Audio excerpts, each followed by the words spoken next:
ക്രൈസ്തവരുടെ ഈ ഒരുമിച്ചുള്ള മുന്നേറ്റത്തെ എങ്ങനെ നേരിടുമെന്നറിയാതെ കോൺഗ്രസ് കുഴങ്ങിയിരിക്കുന്നു.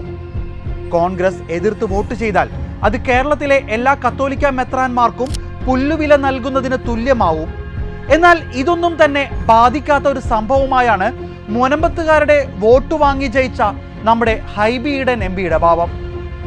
ഇന്ത്യ ഒരുത്തന്റെയും തന്തയുടെ വകയല്ല എന്നും പറഞ്ഞ് എമ്പുരാന്റെ നട്ടലിന് ബലം നൽകാൻ കഷ്ടപ്പെടുന്ന അദ്ദേഹം സ്വന്തം നട്ടല് നിവർത്തി മുനമ്പം ഒരുത്തന്റെയും തന്തയുടെ വകയല്ല എന്ന് വഖഫ് ബോർഡിനെ നോക്കി പറഞ്ഞിരുന്നെങ്കിൽ, അധ്വാനിച്ച് കഷ്ടപ്പെട്ട് ഇന്ത്യയുടെ നിയമം അനുസരിച്ച് ഭൂമി സ്വന്തമാക്കിയ ആ മുനമ്പം ജനതയുടെ നട്ടലിനെ പ്രശംസിച്ചിരുന്നെങ്കിൽ എത്ര നന്നായേനെ.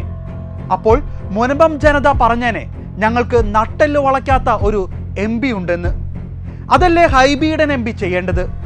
എമ്പുരാന്റെ നട്ടെല്ല് നോക്കി പ്രശംസിക്കാൻ അതൊരു സിനിമയാണ്, ഒരു കച്ചവടമാണ്.